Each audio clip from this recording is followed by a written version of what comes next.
What's up, guys? It's Chris here to talk about UFC 115, Chuck Liddell versus Rich Franklin. Gonna go over just on the undercard, just televised portion. Not too pumped up for the non-televised card. No disrespect to those guys, of course. First two fights are on Spike TV before the pay-per-view, so be sure and check those out. Gotta love when the UFC and Spike give us the free undercard fights. First off, we got Mac Danzig against Matt Wyman. Good, solid fight matchup. These guys are both pretty well rounded. I don't really see any serious advantage one has over the other, so I think it'll probably go the distance. I think it'll be a pretty good scrap. For no discernible reason, I'm going to go with Mac Danzig by decision. Next up, Tyson Griffin, Evan Dunham. This is a intriguing matchup. Dunham looked good in his last fight. The win over Efrain Escudero. Tyson Griffin, solid fighter. Both young fighters. Difference being, Tyson Griffin's got a lot of experience inside the octagon already. Faced a lot higher level of opposition than Evan Dunham has. I honestly believe that Evan Dunham was brought in as the quote-unquote opponent for Efrain Escudero. But he didn't think that. He went out and took that fight, and got the win, a good win at that. However, I'm not quite sure he's got what it takes to beat Tyson Griffin just yet. Tyson should be the better wrestler of the two. Evan Dunham's shown some pretty good jiu-jitsu, but Tyson Griffin has faced some serious jiu-jitsu guys in the UFC and has not been submitted yet. So I don't think that should be a problem.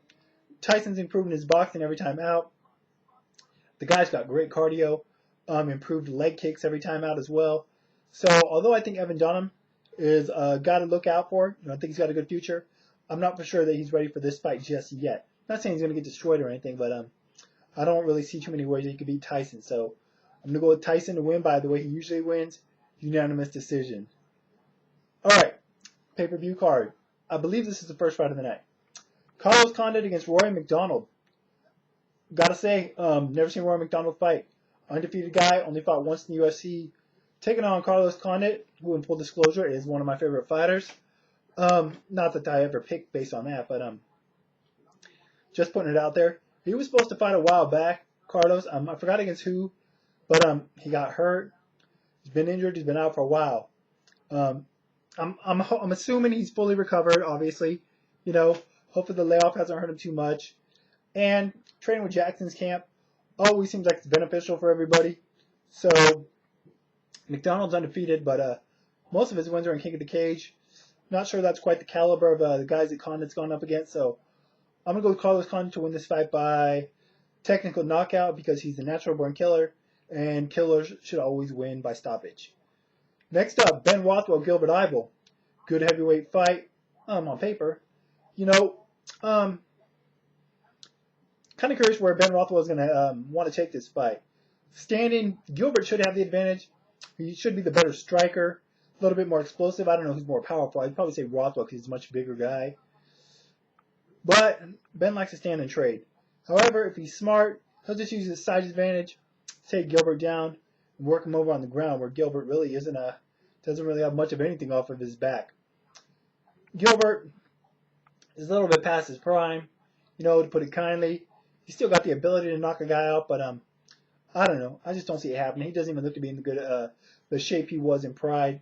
Granted, you gain weight when you get older, but I don't know. I just think Ben Rothwell is a lot closer to his prime than Gilbert Yvel is. So I'm going with Ben Rothwell to play it safe, be smart, take Gilbert down, work him over there, either to a late stoppage or a unanimous decision. Paulo Thiago versus Martin Kampmann, and what could very well be the fight of the night. Both very well-rounded fighters, very well-rounded. Martin's coming off a win over Jacob Volkman, where he subbed him out with a sick little sub. Paulo Thiago's coming off a submission win over Mike Swick. Very impressive victory. Thiago's got wins over 2 of the 3 AKA top 170s, Koscheck and Swick. He lost to Fitch. Thiago's a guy that seems to surprise me mostly every time out. I didn't expect that much from him when he came in the UFC, but the guy's been on a pretty good tear. Martin Kampmann, on the other hand, is a guy that I have expected a lot more from, and he's let me down at times. I don't know if the drop down to 170 is a problem or not, but it doesn't seem like he takes a punch as well at that weight. Although I do think he's a better stand-up fighter here. Give Thiago the edge on the ground, but like I said, both are well-rounded. If the fight remains standing, got to give the edge to Martin. Hits the ground, edge to Thiago. But I think both can survive in the other guy's area of expertise or area of, having an advantage. So I think it'll go to a decision. I think it'll be a close fight. Like I said, I think it could very well be fight of the night. I'm going to give the slight edge to Martin Kampmann, but I would not be surprised in any way if Paulo Thiago pulls this fight out. It's almost like a flip a coin type fight for me. But expect a good one. All right, co-main event of the night, Mirko Cro Cop against Pat Barry. I've said it time and time again. I always want to see the vintage Cro Cop, just one last glimpse of it. At this point, I've come to the realization it's not going to happen. Sure, he got a win over Anthony Perosh in his last fight, but come on. Perosh was a last-minute replacement. It wasn't even a good matchup. Pat Barry, on the other hand, beat down Anthony Hardonk, who was a kickboxer much like himself, but a much bigger guy. I was surprised how easily Barry took Hardonk out. Cro Cop, if he was in his prime, I'd favor him over Barry. Both are, kickboxers primarily for the most part. But Cro Cop, ever since he lost Gabriel Gonzaga, just seems to be trigger shy. Doesn't, just isn't aggressive. In pride, this guy was a freaking assassin. He was a damn sniper. He didn't throw a lot of shots, but when he did, they were precise and they were damn near deadly.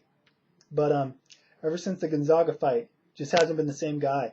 Pat Barry, very confident fighter, very aggressive fighter. I don't even know. He may be the better kickboxer. I don't know. But like I said, if Cro Cop was closer to prime, in his prime, I'd favor him, but I can't do it. Holding on to a hope for too long. Got to give it to Pat Barry. I think he's going to come out aggressive. I think he knows Cro Cop's doesn't have the confidence he once did, and I think Pat Barry's really going to put it on him. Hopefully Cro Cop will respond with some punches and some of those vintage high leg kicks, but until I see it, I'm not going to believe it. So I'm going to go with Pat Barry to win this fight by TKO. I think he's just going to take it to Cro Cop, but I think Cro Cop's going to fold under the pressure. I hope I'm wrong. Like I said, I always want to see one last vintage performance from Mirko, but I don't see it happening. So I got a Pat Barry to win by TKO. All right, main event of the night, Chuck Liddell against Rich Franklin. Was supposed to be Chuck Tito. 3, wasn't really looking forward to that fight. I don't think too many people were. I think it was just a gift from Dana to get Chuck a win. Here's Tito. You've already beat him twice here. Get another win, bounce back. But it didn't work out that way. Tito pulled out of the fight with a neck injury. Rich Franklin, the UFC's go-to guy, steps in to take the fight. Props to Rich for always stepping up. Chuck lost his last 2 fights in pretty brutal form. TKO to Shogun, KO to Rashad. Lost 4 of his last 5. He hasn't won a fight since beating Vanderlei Silva in 2007. It's obvious he's on the downside. As for Rich, he lost his last fight as well. TKO lost to Vitor Belfort. He got caught. It happens. Before that, he had the unanimous decision win over Vanderlei Silva. I just don't think Chuck has it anymore. Granted, he's still got the power in his hands. He's still a competent fighter. But I think he's slowed down. And it appears that he just can't take a punch as well as he used to. He really used to have a good chin, but it appears he just doesn't have the ability to absorb as much damage as he has in the past. Rich Franklin, not a big KO puncher. Doesn't have the best chin himself, but I think he's a lot fresher fighter. He did take the fight on a bit of a late notice, but I think he's had plenty of time to train for this fight. I think he's just going to use the better footwork, kicks from the outside, box from the outside. Don't think he's going to get too many sustained exchanges because that wouldn't be good for him. I think if they just stood and trade, I'd definitely give the edge to Chuck, regardless of how much he's declined recently.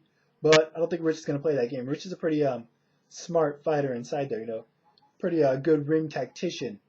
So I think Rich is just going to fight a smart fight, keep it on the outside for the most, mix in leg kicks and punches, and probably work it to a decision. I don't think he's going to stop Chuck.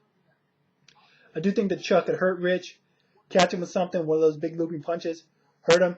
But I think Rich will be able to survive and, recuperate. So, I know, not the best analysis for this fight, but, tough matchup to call. But I'm going to go with Rich Franklin and win this fight by unanimous decision. Want to hear your guys' thoughts on the fight? Who do you think is going to win, Chuck or Rich? would you prefer? Are you glad that Tito fell out and we're getting Rich Chuck instead of Chuck Tito? I am. What about you though? And that's pretty much it. What do you think about Crow Cop? You think we're ever going to see the good Crow Cop again? That's it for now. Probably back on Sunday or Saturday night talk about these fights afterwards. But until then, y'all, I'm out.